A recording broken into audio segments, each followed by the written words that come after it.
Join us on Patreon and become part of our journey to uncover history's untold stories. Your support helps us create in-depth content, bring hidden narratives to life, and keep history alive for everyone. The ancient streets of Jerusalem whisper beneath the stones, echoing the footsteps of empires, prophets, and forgotten people whose legacy remains hidden beneath centuries of conquest and erasure. Before the world came to imagine Hebrews through the lenses of European art and theology, the land of Canaan, later Judah and Israel, was home to a people whose appearance, culture, and spiritual rhythms were far more African than Western historians dared to acknowledge. Once, the Black Hebrews ruled Jerusalem, and their reign was not short, nor mythical, nor exaggerated. It was real, layered in biblical record, archaeological discoveries, and oral traditions that have refused to die. What ended their rule, however, is a story soaked in betrayal, imperial greed, and a rewriting of history so vast it altered the religious identity of the world. To walk backward into time is to return to the shadowy genesis of Israel's formation. Before Jerusalem was a holy city, it was known to the Jebusites, a Canaanite people of African stock, identified by many ancient sources as descendants of Ham. These Jebusites controlled the fortified hilltop city long before David conquered it. And even David himself, Israel's warrior king, was no foreigner to African identity. Scripture paints David as ruddy, a word often misunderstood in modern terms, but in ancient Semitic usage, it referred to a deep reddish-brown hue, suggestive of melanin, not the absence of it. The Song of Songs, traditionally attributed to Solomon, proclaims, "I am black but comely, O daughters of Jerusalem," a declaration often dismissed as poetic symbolism but echoing a deeper ethnic truth about the people of Judah. The tribes that made up the original Hebrew nation, Judah, Levi, Benjamin, Ephraim, and the others, were not isolated from Africa. Abraham came out of Ur in Samaria, but his descendants migrated through Egypt, married into Ethiopian lineages, and intermarried with Canaanite peoples. Joseph married the daughter of an Egyptian priest. Moses took an Ethiopian wife. The connection to Africa was not incidental, it was foundational. By the time David established Jerusalem as the capital of a united Israelite kingdom around 1000 BCE, the city bore not only spiritual importance but stood as a symbol of African Semitic rule. Solomon, his son, fortified it into a cosmopolitan hub, drawing in trade, scholars, and artisans from Egypt, Sheba, and Tyre.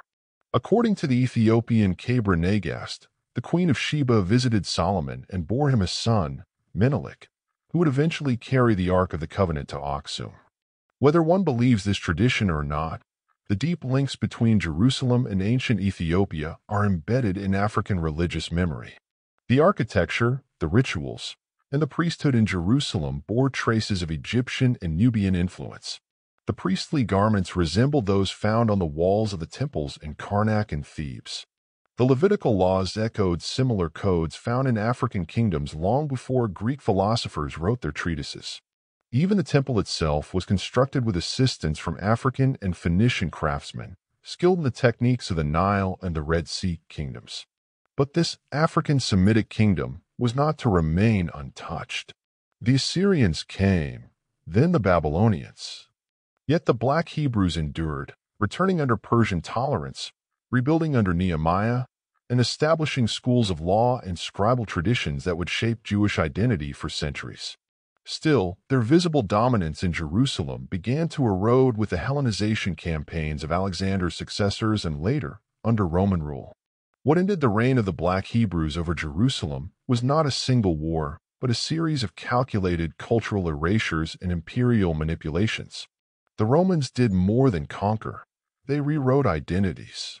When Titus destroyed the Second Temple in 70 CE, it marked not only the devastation of a religious center, but also the exile of a visibly African Hebrew population. Thousands were slaughtered. Others were taken into slavery across the empire. Those who escaped fled south, many into Egypt and across the Nile into Ethiopia, Nubia, and the Sahel. These exiles would eventually form the core of what many today call the African Hebrew Israelites, communities long marginalized but spiritually resilient. Meanwhile, Those who remained or were assimilated into Roman Judea underwent a racial and theological transformation. The Pharisaic schools survived, eventually giving rise to Rabbinic Judaism. But under Roman favor, new religious authorities were appointed, ones who looked and aligned more with the empire's Greco-Roman worldview than with the desert-worn, temple-building shepherds of Judah. This transformation was deepened during the Byzantine period, where imperial Christianity emerged and redefined both Christ and the Hebrews in European terms. Jesus, a Galilean Jew likely with skin burned by the Mediterranean sun, was recast in the image of a pale-skinned god. So too were his ancestors. The darker complexion of ancient Israel was scrubbed clean in iconography, theology, and popular imagination. This process accelerated during the Renaissance and Enlightenment. European scholars, eager to position themselves as the new chosen people, used biblical reinterpretation, false anthropology, and colonial theology to completely sever ancient Israel from its African heritage. Black Hebrews who had migrated across North and West Africa were now dismissed as impostors, despite maintaining Hebraic customs, naming traditions, Sabbath observance, and ritual purity codes that had long vanished in the Western Church. Communities in Timbuktu, Ghana, Nigeria, and even South Africa preserved fragments of ancient Israelite memory, only to be deemed irrelevant or heretical by European missionaries. Jerusalem itself became the prize of Crusaders, Ottomans, and finally British imperialists, each of whom layered over the African past with their own narratives. By the time modern Zionism emerged in the 19th and 20th centuries, it had fully severed the land from its African roots. Even Ethiopian Jews, Beta Israel, were denied recognition until international pressure forced Israel's hand decades later. And to this day, Black Hebrews in America and Africa face skepticism, despite mounting genetic, archaeological, and liturgical evidence of their ties to ancient Israel.